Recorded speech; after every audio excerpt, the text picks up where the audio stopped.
கேஸ்னால பிள்ளை வீட்டுக்கு பால் காய்ச்ச கூட கஷ்டம். போட்ட முதலுக்கு கூட இல்லை. இது எங்கே போய் முடியும் தெரியல. பழைய காலத்துக்கு விறகு அடுப்புக்கு வர மாற வேண்டியதான் எல்லாரும். நம்ம கூட ஒரு நேரம் பட்டினியாக கிடந்தலாம். குழந்தை என்ன செய்யும்? வெறும் கஞ்சி பண்ணி குடிக்க வேண்டியதான். ஆட்டோ தொழிலெல்லாம் பசிமா அதை சாப்பிடணும். அங்கே அடிக்கிற அடி இங்கே நமக்கு வலி தாங்கலை. இது யாரை குறை சொல்லணும்னு தெரியல.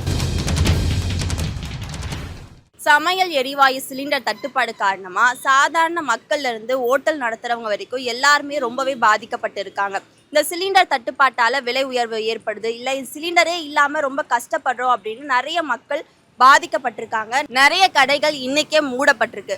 இதனால மக்கள் என்ன மாதிரி அவதிப்படுறாங்க அப்படின்றத நேரடியா அவங்கள்ட்ட கேட்டு தெரிஞ்சுக்கலாம் வாங்க. அண்ணா, இப்ப கேஸ் தட்டுப்பாடு ஏற்படுது, இதனால இப்ப நீங்க ஹோட்டல் போட்டுன்னு இருக்கீங்க, என்ன மாதிரியான கஷ்டம்லாம் வரும்னு நினைக்கிறீங்க? கேஸ் இல்லைன்னா சமைக்க முடியாது, கடை லீவு தான் ஒன்றும் பண்ண முடியாது. விறகு அடுப்பெல்லாம் இதாக செய்ய முடியாது. இதை இந்த பிரியாணி இந்த மாதிரி என்ன கூட வெறுவாட்டில் செய்யலாம். இது சின்ன சின்ன ஐட்டம் இதெல்லாம் வெறுவாடுப்பில் செய்ய முடியாது. இப்போ நாங்களாம் கை குழந்தை இருக்காங்க எங்கள் வீட்டில், பேராக இருக்கிறோம். எதுனா ரொம்ப யூஸ் ஆகும். எல்லாருக்குமே அவசரம் தான். அந்த பார்த்தீங்களா, எல்லோரும் சிலிண்டரோடையே வந்துட்டாங்க, காலி சிலிண்டரோடையவும். அவங்க முன்னாடி புக் பண்ணவங்களுக்கு தான்றாங்க, இப்போ புக் பண்ணுறவங்க யாருக்குமே இல்லைன்றாங்க. இது எங்கே போய் முடியும் தெரியல. அதான் காலையில் போய் வண்டி எடுத்துகிட்டு போனாக்கா கூட்டம் ஒரே கூட்டமாக நிற்குது. 7 மணிக்கு போனாக்கா 9 மணிக்கு வெளியே வரோம். அப்போ 20 வண்டி 30 வண்டி லைனில் நிற்குது. அது ரொம்ப சிரமமாகுது. அது எங்கேயாவது ஒரு இடத்துல தான் இருக்குது, எல்லா இடத்துலையும் கிடைக்கல. வாழ்க்கை காலைல ஆரம்பிக்கும் போதே கேஸில் தான் ஆரம்பிக்கிறோம். நம்ம ஸ்டார்ட் பண்ணி காஃபி பால் எல்லாம் பண்ணுறதுக்கு அது இல்லைன்னா ரொம்ப கஷ்டம். இப்போ என்ன இப்போனா சரி, வீட்டில் கேஸ் இல்லைன்னா வெளில போய் சாப்பிட்லான்னா அங்கே அதுக்கு மேலே சுத்தமாக மூடிட்டாங்க ரெஸ்டாரண்ட்லாம், கேஸ் இல்லைன்னு. 2 நாள் முடிய இந்த யூடியூப்லேயே அதில் பார்த்தா அவங்க எலக்ட்ரிக் அடுப்பு 1500 இருந்தது, இப்போ 2500 எடுத்தான் எலக்ட்ரிக் அடுப்பு. இன்னும் 2 நாளில் இன்க்ரீஸ் ஆகிருக்கு அதோடைய அடுப்போடைய ரேட்டு. இப்போ இதனால் எலக்ட்ரிக்காக சேர்ந்த மாதிரியே இதுவும் ஆகிருக்கு. கேஸ் விலையும் ஒசர போகிறது, இதுவும் ஒசர போகிறது. ரொம்பவே கஷ்டப்படுறோம்மா. இன்றைக்கெல்லாம் எங்களுக்கு ரொம்ப நஷ்டமாகி போட்ட முதலுக்கு கூட இல்லை. எனக்கு சம்பளம் கொடுக்கணும், வேலையாளுங்களுக்கு சம்பளம் கொடுக்கணும். ஓனர் ரொம்ப பாவம். இதே மாதிரி எங்களுக்கு வீட்டுக்கே நான் புக் பண்ணிவிட்டு பக்கத்து வீட்டில் வாங்கிட்டேன். இப்போ சிலிண்டர் வரல, இப்போ எனக்கு சிலிண்டரை கொடுன்னு கேட்குறாங்க. என்னால் கொடுக்க முடியல, அவ்வளோ தட்டுப்பாடாக இருக்குது. ஏன் இந்த தட்டுப்பாடு? இப்போ எப்பவும் கொடுக்குறது தானே, எப்பவும் நடக்கிறது தானே நடந்துகிட்ருக்குது. இப்போ புதுசாக ஏன் தட்டுப்பாடு ஆகுது? கேஸ்னால பிள்ளை வீட்டுக்கு பால் காய்ச்ச கூட கஷ்டம். 3 வேளை சோறு, நம்ம கூட ஒரு நேரம் பட்டினியாக கிடந்தலாம். குழந்தை என்ன செய்யும்? 8 மணிக்கு ஸ்கூலுக்கு போகிற குழந்தைக்கு என்ன வேலை? சீக்கிரம் கொடுக்கணுமோ அதை சீக்கிரம் கொடுக்கணும். கேஸ் இல்லாமல் அங்கங்கே அலைய வேண்டியிருக்கு. ஒரு கேஸ் போய் புல்புல்லாம் நினச்சா கூட அதுவும் கிடையாது, அதையும் பந்து பண்ணிட்டாங்க. இது கவர்மெண்ட் என்ன பண்ணோம்? வாடகை வீட்டில் கூடி இருக்கும், 11 ரூபா கரண்ட் பில் போடுறாங்க. நான் கரண்ட் அடுப்பு எப்படி யூஸ் படுத்த முடியும்? சொந்த வீடாக இருந்தால் நான் யூஸ் படுத்தலை. வாடகை யூனிட்டுக்கு 11 ரூபா வாங்குறாங்க. ஒன்று கவர்மெண்ட் அதுக்காச்சும் ஒரு தடை போடணும், அதுவும் கிடையாது.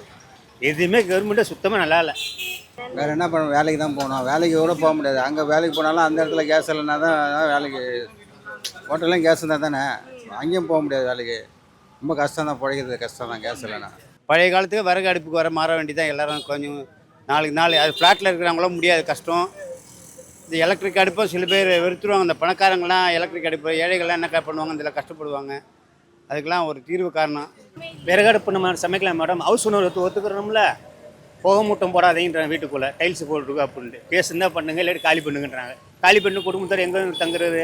ஏன்னா எல்லாத்தையும் விறகு செய்ய முடியாது. வீடுகள் ஹவுஸ் போடி தான் விறகு போட்டு செய்ய முடியாது. சிலிண்டர் செய்ய முடியும். விறகுன்னா நாங்கள் முதல்ல தான் 40 வருஷம் ஆச்சு விறகுலாம் சம்பாதிச்சிங்க. இப்போ விறகு வச்சு செய்ய முடியாது. இப்போ விறகு கடையே கிடையாது இங்கே சென்னையில். விறகு கடை கிடையாது, சென்னையில் கிடையாது. பழைய காலத்துக்கு போக வேண்டியதான். மரம் கிரம் எதுனா கட்டன்னு எடுத்து எதுனா பண்ண வேண்டியதான். வேறு வழியில் இப்போ நான் காலையில் ஹாஸ்பிட்டல் போயிட்டு சாப்பிடலாம் வெளியில் அப்படின்னு சொல்லி போகிறோம். ஒரு ஹோட்டல் கூட கிடையாது, ஹோட்டல்ஸே இல்லை, நிறைய மூடிட்டாங்க. அப்புறம் வீட்டில் என்ன நிலைமைன்னு தெரியல. வெறும் கஞ்சி பண்ணி குடிக்க வேண்டியதான். ஆட்டோ தொழிலெல்லாம் பசிமா அதை சாப்பிடணும். வேறு தொழில் தெரியாது எங்களுக்கு, இதுதான் தொழில். நாங்கள் இதை விட்டுட்டா வேறு என்ன பண்ணுவோம்? நாங்கள் வேறு வேலையும் போக தெரியாது. இருந்து ஏற்கனவே ரொம்ப சீருக்கு கட்டு போயினுக்குது. இது ஒழுங்குபடுத்தாமல் முதலமைச்சர் ரொம்ப எங்களை தான் சோதிக்கிறாரு.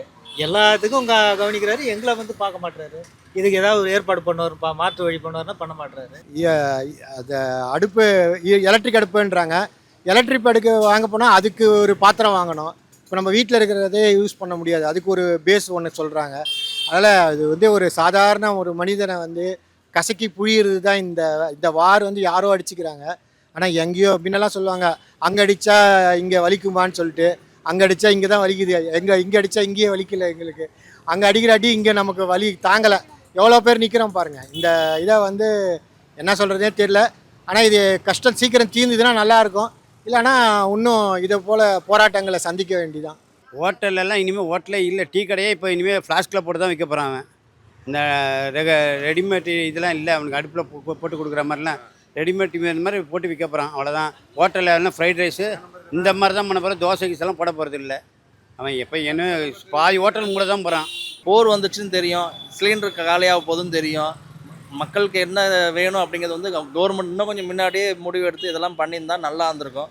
இது யாரை குறை சொல்லணும்னு தெரில. இப்போ எல்லாருக்குமே நாட்டுக்குமே இந்த பிரச்சனை இருக்கும்போது நம்மளும் சேர்த்து தான் வருது.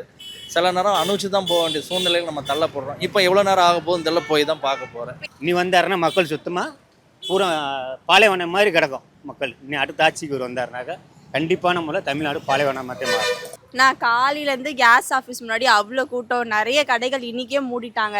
இந்த சமையல் எரிவாயு தட்டுப்பாட்டால் சாதாரண மக்கள் வந்து ஹோட்டல் நடத்துகிறவங்க எல்லாருமே ரொம்ப பாதிக்கப்படுறாங்க. நீங்கள் எப்படி பார்க்குறீங்கண்ணா? கண்டிப்பாக எல்லாரும் பாதிக்க தான் படுறாங்க. இப்போ நேற்றே நான் புக் பண்ணிவிட்டு நேற்றே வந்து நான் எடுத்துகிட்டு போகிறேன்னு சொன்னதுக்கு இல்லை நாளைக்கு வந்து எடுத்துகிட்டு போனாங்க. நேற்று நான் வரும்போது கூட்டம் இல்லாமல் இருந்தது. இந்த பாருங்கள் கூட்டம் அந்த ஏறிடுச்சு. நான் எங்கே சூளைமேலேருந்து வரேன். வெஸ்ட் மாம்பலம் எங்கே இருக்குது, சூளைமேடு எங்கே இருக்குது.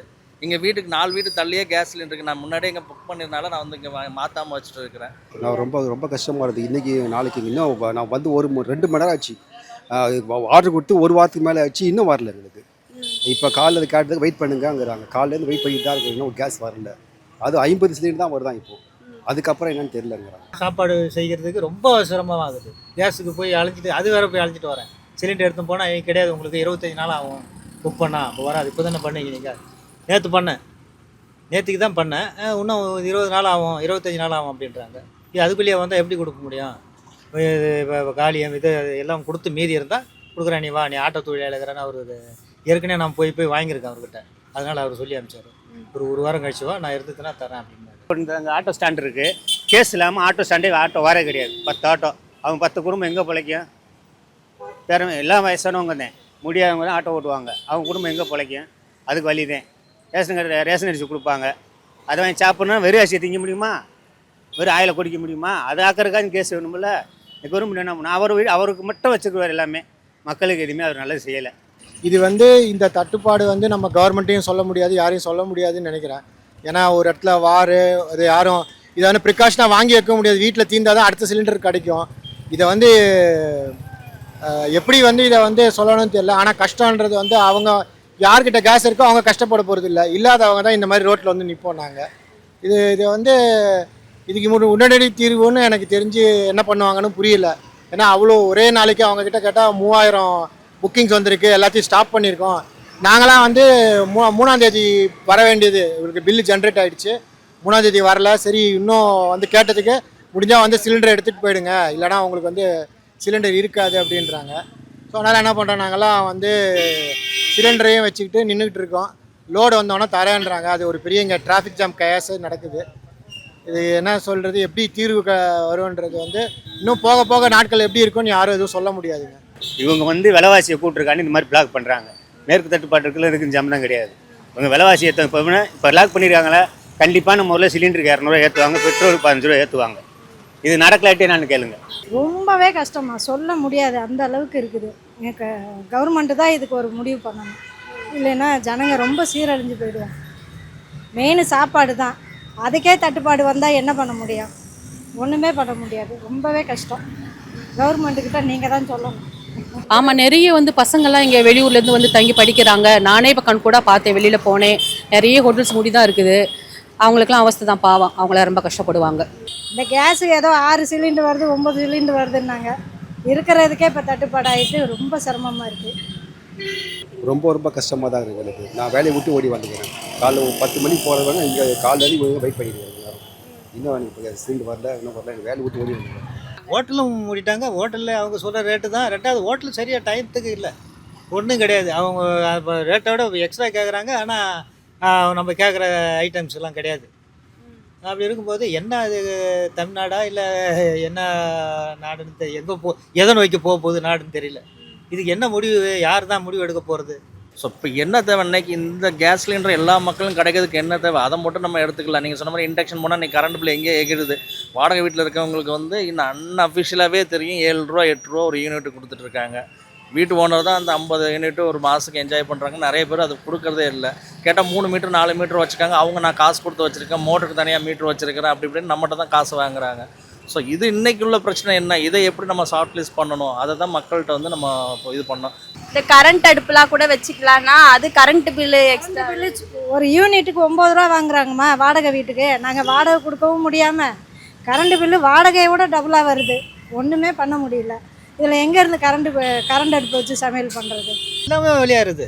ஆனால் ஆட்டோ தொழிலாளி தான் 10 ரூபாய் கேட்டால் கொடுக்க மாட்டாங்க. மற்ற எல்லாம் அவங்கவுங்க இப்போ டீ கடையில் ஒன்றுமே இல்லைம்மா. ஒரு 2 ரூபாய் ஏற்றலாம், 5 ரூபான்றான் ஒரு டீ. டீ எவ்வளோப்பா அப்படின்னா 5 ரூபா ஒரு டீ குடிச்சா கூட இல்லை போயினார் அப்படின்ட்டாங்க. அதுவும் டீ கடையில் கொஞ்சமாக தான். இப்போ காலையில் 8 மணிக்கு 10 வைக்கிறாங்க, உடனே நிறுத்துறாங்க. 12 மணிக்கு வேலை வாங்குறாங்க, அப்புறம் 3 மணிக்கு வாங்குறாங்க. இது மாதிரி சொல்கிறாங்க டீ கடையெல்லாம். நம்ம அந்த சைடு இருக்கிற டீ கடை, மெயினில் இருக்கிற டீ கடையெல்லாம் அப்படி தான் சொல்கிறாங்க.